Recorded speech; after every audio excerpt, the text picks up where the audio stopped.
triplicó la afluencia de gente.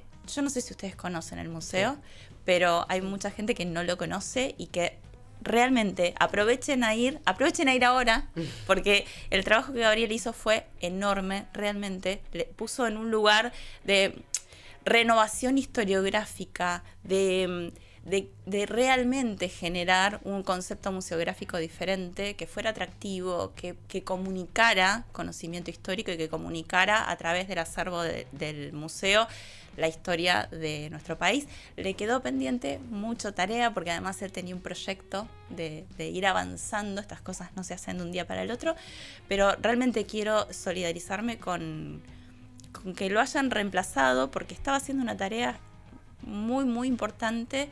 Fue una decisión política, como él mismo lo dijo ayer, y creo que tenemos que tener muy presente este tipo de actos y este tipo de decisiones, porque están avanzando no solamente contra otros aspectos de la cultura, sino contra un aspecto que es central, que es el conocimiento de nuestra historia, el conocimiento de nuestro pasado y cuánto acceso tiene la población a esos saberes. Así que desde este lugar quiero mandarle un abrazo y eso, invitarlos a que conozcan el Museo Histórico Nacional.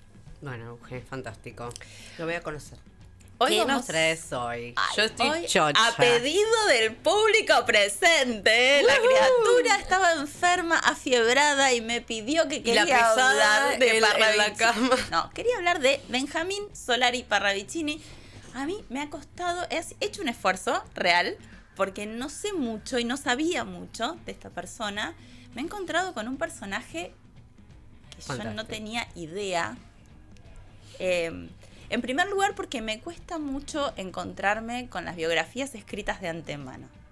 Benjamín Solari Parravicini ha sido llamado el Nostradamus argentino. Ha hecho, a través de psicografías, que son dibujos que él hacía estando en trance, predicciones que anticiparon hechos históricos muy importantes, la Primera, la Segunda Guerra Mundial, el ascenso de Hitler y Mussolini. Ahí lo tenemos a Benjamín Solari Parravicini pintando. Él era artista. Nació el 8 de agosto de 1898, fines del siglo XIX. Era hijo de un psiquiatra, de una familia de clase media alta, muy con todas las posibilidades. El padre, de hecho, fue el director del hospital psiquiátrico Borda, del Borda. Y realmente, o sea, su papá lo vio crecer y le dio todas las posibilidades de todo. Benjamín, desde muy chico, empezó a manifestar que tenía contacto con ángeles, que tenía amigos invisibles. Su papá, psiquiatra, absolutamente racionalista, médico psiquiatra además, el saber biológico y el saber de mental, estaba preocupado por el nene. ¿Qué está pasando? Y siendo muy chiquito, él empezó a hablar de una guerra que iba a empezar en el 14. Es decir, siendo un niño anticipó la Primera Guerra Mundial. Por supuesto, su papá no le prestó atención de ninguna manera. Al contrario, hizo muchísimos tratamientos y trató de encauzarlo en lo que él creía que era lo mejor para su hijo y en sus saberes, en lo que sus saberes abarcaban. Benjamín estudió artes plásticas, pintaba muy bien, pero él decía que le había enseñado a pintar un ángel. A partir de 1930, él hasta el 30 tuvo lo que quienes lo conocían, su propio hermano, que era 20 años menor, decía una vida disipada. Porque nada, salía de noche, no tenía horarios, era muy bohemio, era muy... en ese momento lo interpretaban como que era muy artístico, claro. Pero en realidad no tenía una estructura, no tenía un orden. El papá, la mamá tenían todas las posibilidades, le pusieron negocios de todo, de venta de cuadros, para que hiciera algo. Él no lograba encajar en una estructura que tuviera que ver con la vida cotidiana, al menos de lo que su familia le proponía y de lo que su familia era en ese momento y esperaba para él, para su futuro, para lo que fuera. Y en 1930 tuvo un momento revelador. Su hermano lo cuenta como que un día el hermano llega tipo 3 de la madrugada. Benjamín estaba despierto y tiene como una manifestación violenta. Algo que estaba colgado en la pared se cae, se rompe, y a partir de ese momento Benjamín como que le empieza a hablar al hermano. El hermano a las 3 de la mañana se quería dormir, no le dio ni bolilla, y se lo encontró a la mañana siguiente dibujando. Había empezado a dibujar sus primeras psicografías. Yo les traje algunas para que podamos ir viendo, porque son muy impresionantes. Ahora después ya las vamos a ver. Son dibujos que en algunos casos tienen textos, muchos tienen textos, y que venían anticipando muchas cosas que sucedieron después. Muchas cosas de las que él ni siquiera se enteró. Por ejemplo, el ataque a las Torres Gemelas. Sí, él no las vivió. Él no las vivió. Él no las vivió porque murió en 1974, el 13 de diciembre de 1974. No tenía idea. Ven, por ejemplo, acá esto. A ver. La Argentina se hermanará con sus países limítrofes. Tendrá vecinos como hermanos después de la gran prueba, después de la calamidad del Mandón. Es una profecía de 1940. O sea, ahí hay una como interpretaciones. El lugar de donde yo las saqué tenía como el texto de Parravicini y una interpretación. Son interpretaciones, digo. Claro. Hay cuestiones que son un poquito más claras. Hay una que habla concretamente de Hitler, del ascenso de Hitler, pero que ubica primero un gran cambio en el año 2002. El año 2002 para Parravicini, él lo señala como un momento muy importante en la historia de la humanidad, ya no solamente en la historia argentina. Para la Argentina tiene reservadas muchas psicografías, muchas predicciones, pero él, bueno, en 1930 empieza, al principio no le daba bola. Por ejemplo, la Argentina tendrá su Revolución Francesa en triunfo. Puede ver sangre en las calles si no ve el instante del hombre gris. Bueno, esta del hombre gris. La del hombre gris, ¿quién la agarró? Quien la agarra todo el mundo. Todos son el hombre gris. A esta altura creo que se visten de gris, se peinan de gris, se pintan las canas, ya están todos queriendo ser el hombre gris en algún momento. Permíteme dudar. Él al principio no le prestaba atención, incluso muchas las rompió. Desconocemos lo que haya roto, pero sí es cierto que él empezó a tener, a partir de ese momento en el que se le rompe algo en la pared y tiene como una presencia muy violenta de esas voces que él escuchaba, pero que le entraba en un trance. Las personas que lo veían, hay un discípulo de él que dice que lo veía y que se le iban los ojos para atrás. A veces era una manifestación inesperada y muchas veces era inducida. Él se sentaba, rezaba Padres Nuestros, Ave Marías, y en un momento se le ponían los ojos blancos y empezaba a dibujar. Y dibujaba y escribía, a veces hablaba. Las personas que lo han visto dibujar y hablaba en ese momento con una voz mucho más pausada, mucho más grave que el tono de voz habitual que él tenía.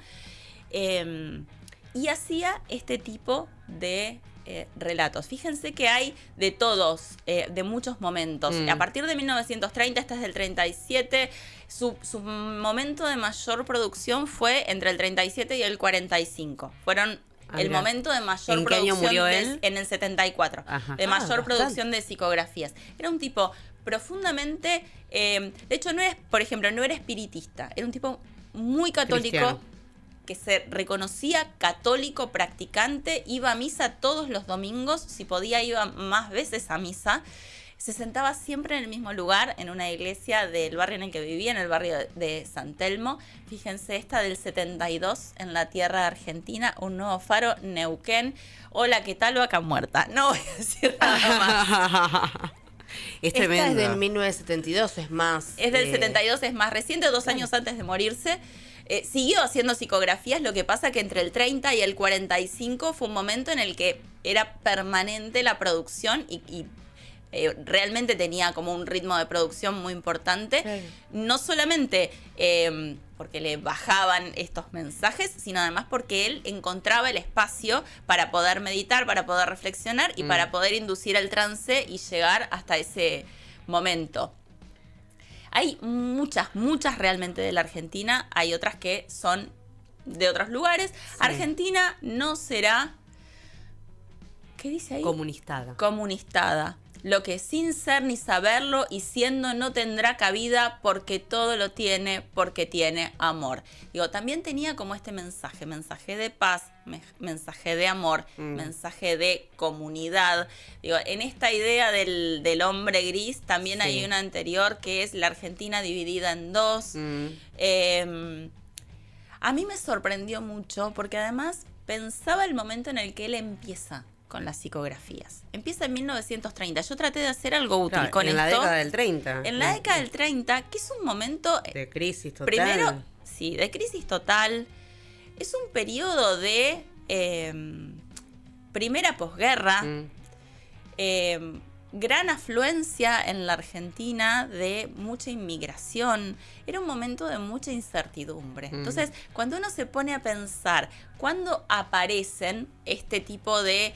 que al principio nadie le prestó atención? Digo, recién en la década del 90 Parravicini es como rescatado a partir de las psicografías, sus predicciones y esta idea de que todos quieren ser el hombre gris en algún momento.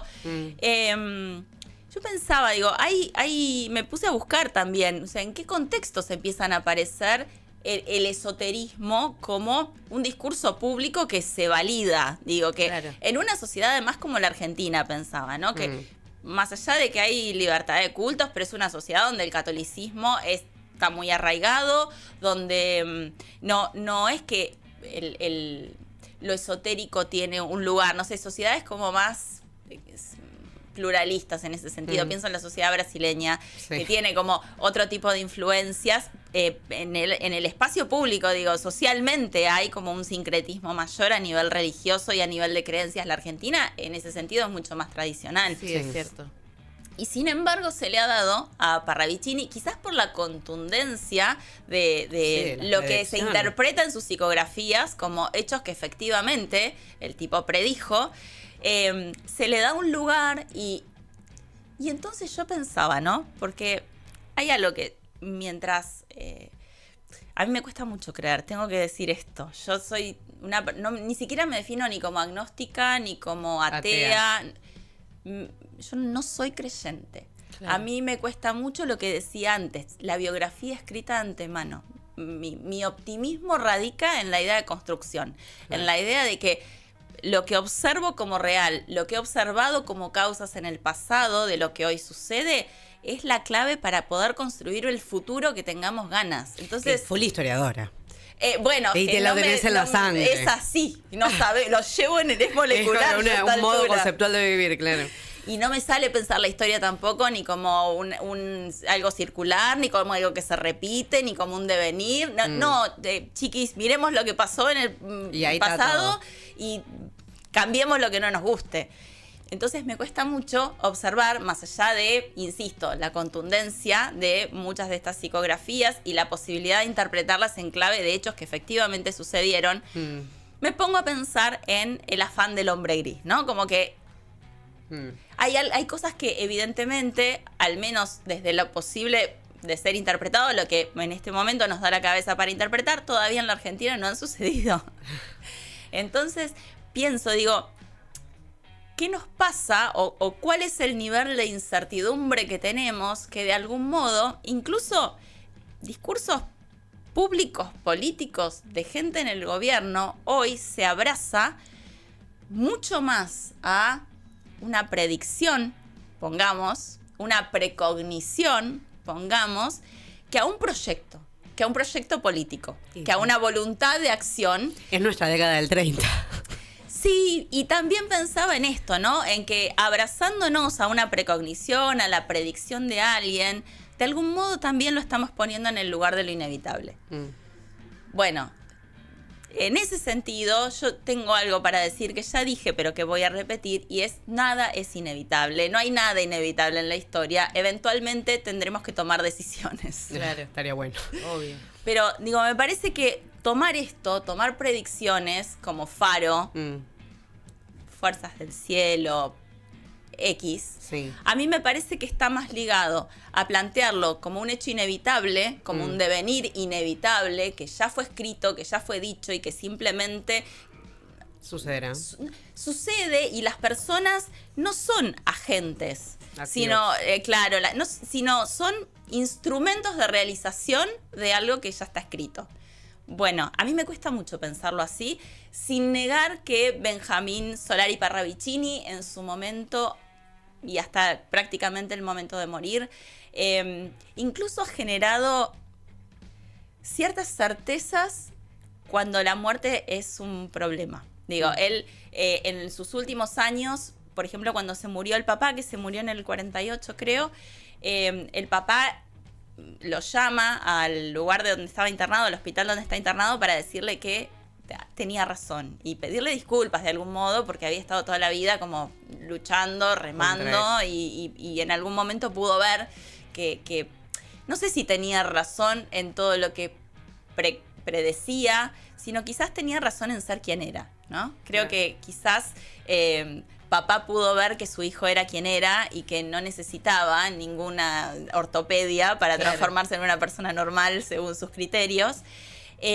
pero sí lo acompañó y le pudo decir desde su lugar y desde lo que él decía cómo ir, como en ese puente. Él decía que Parravicini decía que no nos moríamos, nos mudábamos hacia otro lugar, hacia otro plano. Cómo transitar ese puente hacia el otro lugar al que su papá se estaba mudando. Bueno, el 13 de diciembre de 1974 Parravicini se mudó en sus propios términos hacia otro lugar. Dejó un montón de psicografías que, si quieren, búsquenlas. Hay libros, hay documentales, hay de todo. Eso te iba a decir. Hay libros que las analizan y las estudian un poco. Hay un documental en el que participa Ana Mancebo, que es una nieta adoptiva que recorrió y participó de un documental, pero además es una persona que mantiene viva la memoria de quien la eligió como nieta. No sé si su hermano sigue vivo, pero sí participó en varias entrevistas y varios documentales donde habla de su hermano, habla de su experiencia siendo el hermano de Solari Parravicini. Y esto, me parece que está buenísimo entender que quizás tenemos estas llaves, tenemos estas precogniciones, pero fundamentalmente somos agentes, somos sujetos que elegimos nuestra historia, que construimos nuestra historia y que eventualmente podemos construir la historia de lo posible, lo que podamos hacer. Pero pensarnos como agentes pasivos, que simplemente somos instrumentos de algo que ya está decidido, lo lamento mucho, Benjamín. Si estás ahí escuchando en algún momento, me cuesta mucho creer. Euge, gracias. Gracias a Hermoso, ustedes. fantástica como siempre. Y que termines maravillosamente tu día. Gracias. Bueno, muchas gracias. Nos vamos un temita, ¿te parece, Flor? Dale, y vamos a después la tanda. volvemos.